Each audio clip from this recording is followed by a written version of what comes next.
Hi, and welcome to another edition of the Soul Pod. I am Mike Canton, the host and producer of this podcast, as well as of The Soul Show, aired on many stations around the U.S. and Caribbean. So, Byron Nash. He's a well-known musician around the Pittsburgh area, and he is expanding his footprint. And so, I thought we'd take a drive. Sure. Byron Nash, welcome to the Soul Pod. I've known you for a long time. This is going to be an easy talk. Man, I'm excited to be here. I have been following you. I don't know if you remember this, but many years ago, back in my old WYEP days, I think your cousin may have introduced me to you, and you sent me this wonderful package of materials, promotional materials that just blew me away. It showed that you were a serious artist, serious about your craft. And Big Town Blues' host, Rhett Weatherspoon, we were looking at this stuff together, and I tell you, over the years, in my studio, in Electric Basement Studio, I have more of your stuff than anybody's. All your stickers. Look, they even have that is my... That's awesome. Yeah. So let's start at the beginning, before I knew you. You were in a number of bands. Mm-hmm. What was the first one? The very first band was a band called Sporadic back in the late 90s. It was like a power trio kind of modeled after the Police, Primus, stuff like that. Kind of jam bandy, but like funk fusion. We were basically playing every genre that we liked mixed into this little band. Okay. And that's what broke me into the scene. But I didn't get into the music scene as a musician. I got into it actually as a writer for a magazine. So I was interviewing bands and I don't know enough about you. There was an old magazine called Rock and Roll Reporter, and I had an internship there for graphic design. And I had just graduated for graphics at CCAC, but they just introduced computers at the tail end. So I didn't really have the education on that part, but I was still really creative. And I was working on these ads and stuff like that, trying to figure it out. Kind of nervous I was going to lose the internship. And the owner came in and was like, hey, does anyone know anything about the hair metal band Rat? And I was like, I had my little Rasta hat and fishbone shirt. I was all quiet. I'm like the only black person there. And I was like, I do. And they're like, you do? And everyone like started laughing. And then he pulled me in his office and he was like, what do you know about Rat? And I was just like spitting out fact after fact and album and what year and who played on this and who produced. And he was like, whoa. What else do you know about this genre or music in general? And that genre in particular, like rock and kind of the 80s metal, I just knew a lot about that, but I was always sort of a music historian just for my own enjoyment. And fast forward a month, my first interview was with Rat in person, and that's what got me into the industry as a writer. So I started learning behind the scenes on like, how do you send a package to a magazine? How do you get reviewed? How do you, my grandmother's like, always send a thank you card, and I still do it to this day. So a lot of that came from that experience. Yeah, that experience taught me, like a lot of times the artists are going from the outside trying to get in, and they're like, they wouldn't play me on the radio, or they didn't review my CD or my music or whatever. And I'm like, well, did you send a good photo? Did you investigate their deadline? Like things like that. So once I had that skill set, along with just being a fan of stickers and t-shirts and all that stuff, and coming from like a skateboarding background, which was really big on market. Oh yeah. Tony Hawk, Powell Peralta. When you Started Nash.V.ILL, and I saw your new vocalist with you, I'll be honest, having been around this scene a long time, I mix and match people in my head. And that was a perfect mix and match to me that actually you came to before I thought, boy, that would work. It was sort of a fluke too, because I didn't know Jaquia. Apparently I met her at Formula 412's first CD release party. She had turned 21, and someone bought her a ticket to the show because it was sold out.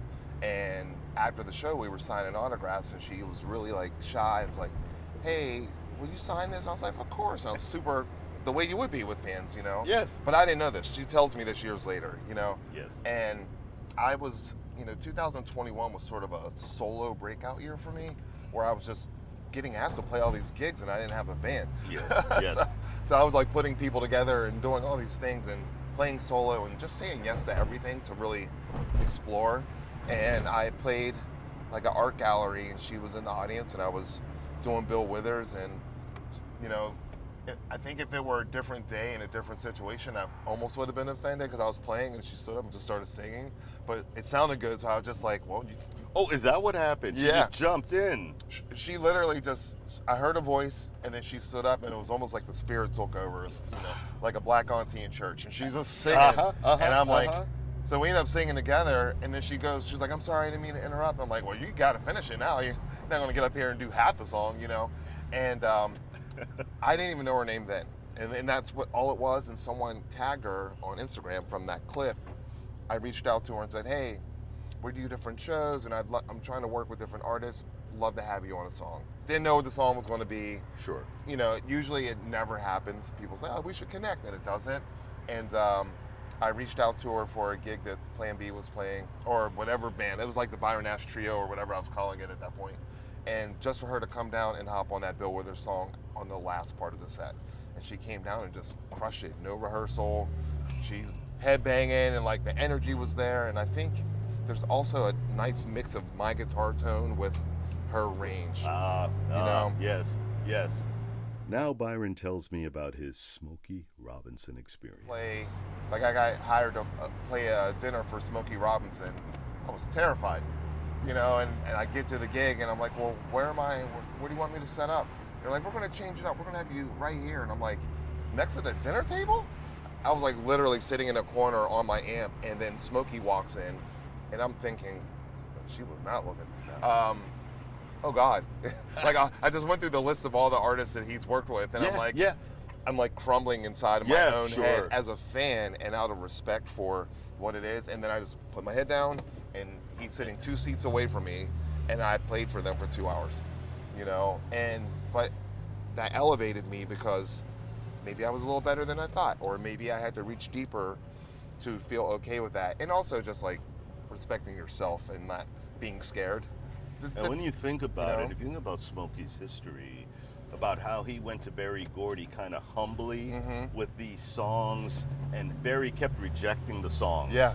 And he'd say, go do this again, do this again. Smokey remembers that. Yeah. He didn't just come in and become a star. Exactly. He also became part of the Motown machine, where his songs were starting to be used by some of the other artists. So he gets it. He understands a budding artist. Yeah.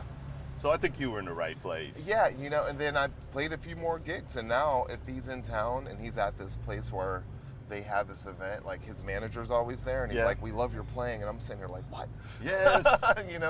Yes. It lets you know that anything's possible and to never quit. If it didn't happen when you were 24, that's okay. Maybe it'll happen when you're 44. If it didn't happen then, maybe it'll happen when you're 54, because a lot of the people that I really love and respect got on late. Bill Withers, Quincy started early, but like some of Quincy's biggest work was in his late 40s. Yes. Like Thriller, he was in his 40s. Yeah.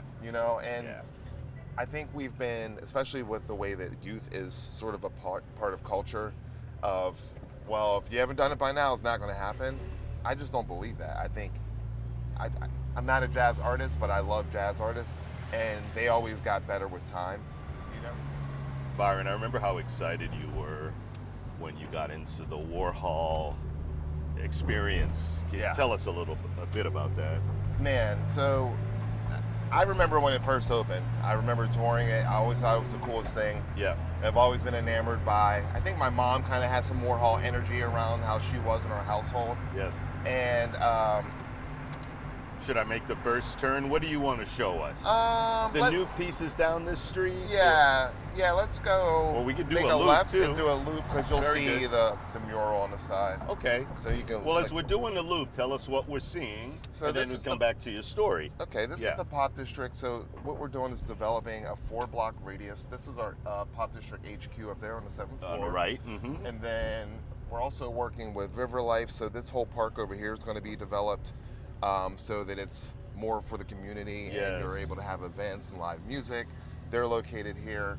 And then as River Life's in this building up to the yeah, left. they're right Okay. here. Uh-huh. And then as we loop around, catty corner from the Warhol, where the Pop or the Brillo lot is, we're building a music venue. And so trying to create like this space, it's all sports. Yes. And then you get on the next street and there's really nothing there. Yes. So the goal was, how do we create an art district? How do we make people want to be in this space? Because, if you go to a museum once, you don't necessarily go right back. So if you have these different things surrounding the museum, and, the way that Andy Warhol's thought about in the world is totally different than how people treat the museum locally. Yes. So we're like, we have art shows in other countries because of him, but here some people are like, I've never been in the Warhol. And you're like, huh? So this 4-block radius will be art, music,